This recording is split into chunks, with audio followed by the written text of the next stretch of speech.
All right. All these beautiful, smiling faces. No broken bones from last night? So that is the mark of an excellent Halloween, that everybody arrives physically intact. So I have been graciously invited by Ms. Schaefer, by Ms. Peterson, to come speak to you guys, which for me, on this day, is a very special opportunity. So my freshman students and many of the freshmen know me as Mr. Madigan. I teach World History 9 to the new freshmen. More formally, I'm known as Dr. Madigan. Not medical Dr. Madigan, but Dr. Madigan in the sense that since you seniors were in 4th grade, since you freshmen were in 1st grade, I have spent my time in the libraries, in the archives of Mexico, studying Latin American history to earn a PhD, a very long road. And the very best part of that experience was a year in Mexico City, living there with my wife and young daughter. And so in that year, I got to experience a whole sort of calendar of Mexican and broader Latino festivals.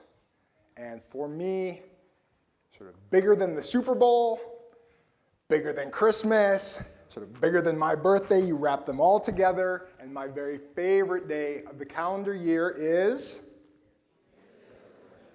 Oh, wow, look at the Latinos in the audience. Or, more commonly known as, in English parlance, Day of the Dead, right?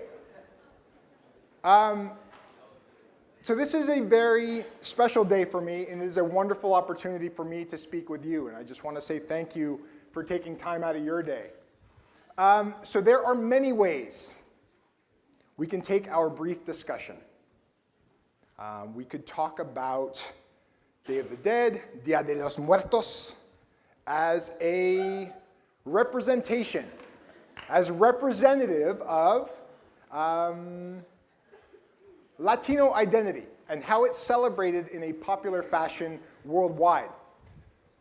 So some people say that Day of the Dead is the most celebrated Mexican or Latino festival celebrated worldwide. You guys have any guess where this image comes from?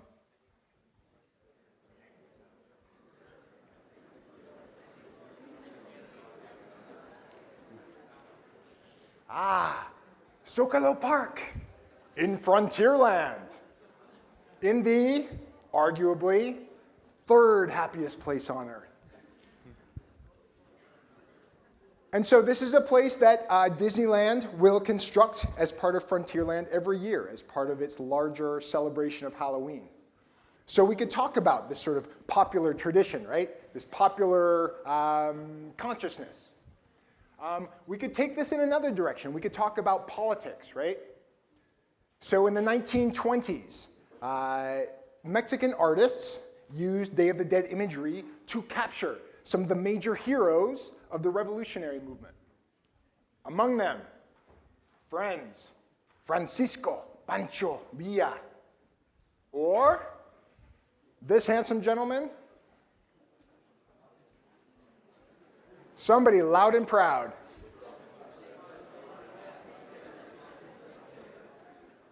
Emiliano Zapata.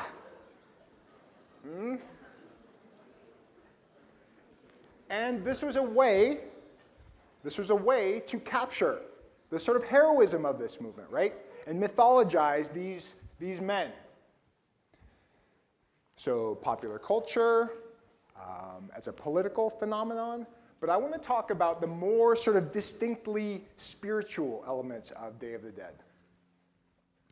So if you go into your iPad or your laptop and you type in underworld into the dictionary, you get this definition. The mythical abode above the dead, or abode of the dead, imagined as being under the earth. And there's 2 problematic words. One of them mythical, and one of them imagined. And I'll argue that this is a very modern definition, in the sense that for centuries, people didn't think of this as being mythological, as a part of the imagination, but something very real. So, how many of you dressed up and went trick-or-treating last night? Yes? Or celebrated in some other fashion? Okay. Well, little did you know that you were taking part in the ancient Celtic festival of Samhain. A harvest tradition integrated into the Catholic festival calendar to coincide with All Saints and All Souls Days. But here's the interesting part. Here you have Irish revelers performing acts of divination, conjuring up spirits. You also have a handful of handsome boys playing Bob the Apples. But it was this idea that at this time, you were very close. The distinction between the world of the living and the world of the dead was like tissue paper. You may recognize, having carved some dozens now of these lanterns, and this is one from the Samhain festival. But the Irish and the Irish Catholics weren't the only ones to sort of feel this connection with the dead.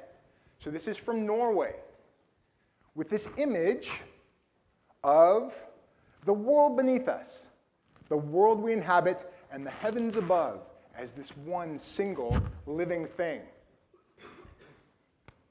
And you religious studies students, you recognize this figure?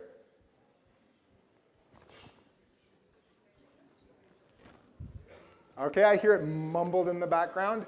This is Vishnu, the supreme being of Hindu faith, the embodiment of the world.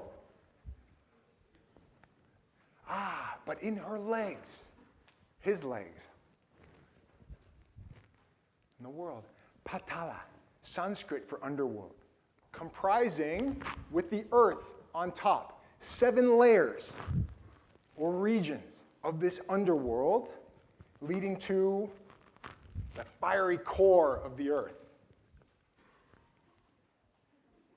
European tradition, some of you may know this, so this is the great Renaissance poet Dante, with his 3-act divine comedy, in which he very seamlessly experiences the temporal world of Renaissance Florence, purgatory, and the fiery pits of hell. Thousands of miles away, in a yet undiscovered continent, the Aztecs and their great capital city of Tenochtitlan, they had their own conception of this underworld, this connection between the living and the dead, which was represented in an image and a place known as Mictlan, the Aztec underworld. And so here you have, side by side, husband and wife, king and queen. Anybody want to take a stab at the Nahuatl? I had to write it out phonetically. Mictlanticutli is the husband, handsome husband on the left. Mictecasihuatl on the right. And in this relationship, the queen of the dead had all the power. So, where does this leave us? By 1500, across many different parts of the world, many different religious and spiritual traditions, in science and mathematics, many people envisioning the world as composed of layers, with the earth at the center and the underworld, the land of the dead, at its core. And now we move into the year. And the year 1500 is important because in 1492, Columbus, nice. And soon after, the famed conquistador, Hernán Cortés, who went into the capital city of Tenochtitlan and engaged the Aztecs in battle and soon defeated them, which meant that all these indigenous inhabitants of the New World were now Spanish subjects of a Catholic king. And as you can imagine, very quickly a debate arose about what to do with some of the more unconventional Aztec practices. And there were some, a very heated debate arose, and there were some Catholic priests who believed that these were savage people. These were like animals that should be harnessed for their labor and for profit. But there was, thankfully, a stronger and more persuasive side of this debate. This is he came to be known as the protector of the Indians, Bartolomé de las Casas, who more or less said, these are children of God. And just as the Spanish monarch protects his subjects in Spain, so too does he owe this obligation of protection to the Aztecs. And so thankfully, this persuasive voice won out. And so there was a very sincere effort on the part of the early Spanish friars to meet halfway with some of these Aztec practices. And of course, this was not seamless, right? Not purely harmonious. Some things had to disappear. These are the same Spanish friars burning Aztec idols.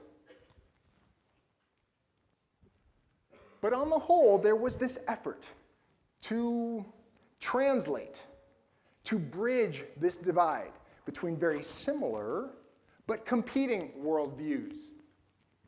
And so this is a mural, modern mural, painted in Mexico City of a cross in which you can see very clearly this world of the dead beneath, represented with a skull and the marigolds of Day of the Dead practice.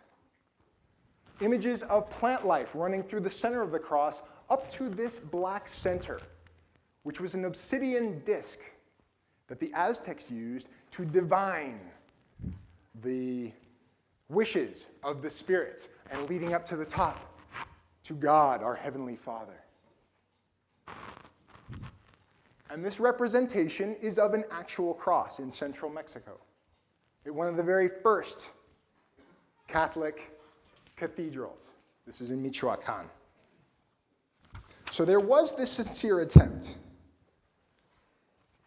including, thankfully, our Queen, who was preserved,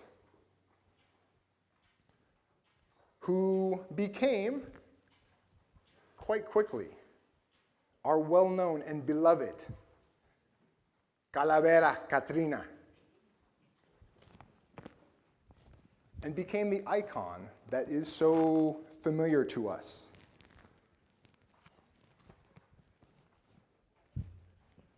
And became the central figure at big parties, like will go on tonight throughout Mexico, all night long.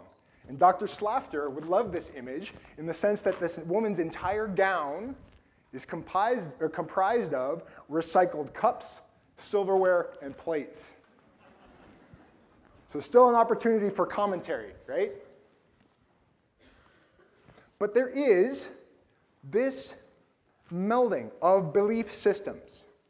So tonight, across Mexico, in the Fruitvale section of Oakland, in Palo Alto, in Latino communities throughout the United States, throughout the world, people will celebrate. They will go, maybe, to a graveyard to dust it off, plant flowers, candles, decorations, offer food for the spirits of their loved ones that they hope will come see them.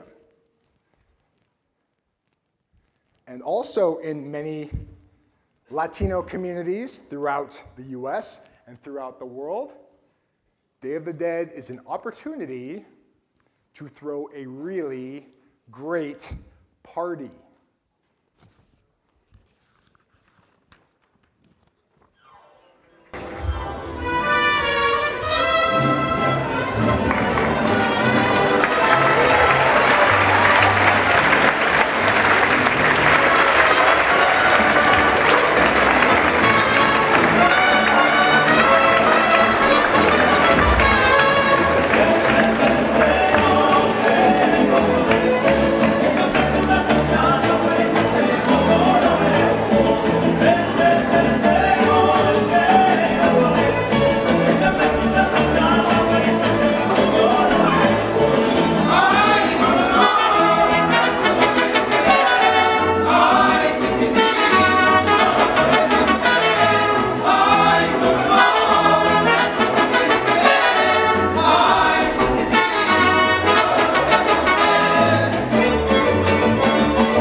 In my mind, these handsome gentlemen who followed me from Oakland are the very best mariachi group in the Bay Area.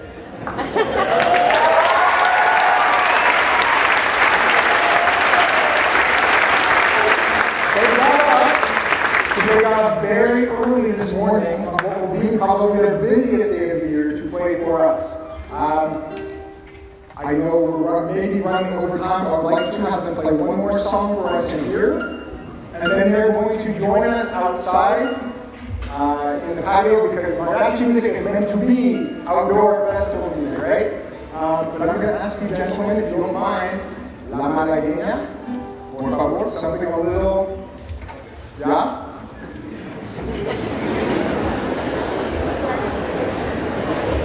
This is my most, I'm sorry. Well, this is my favorite.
overtime, which means that very efficiently I will release faculty and staff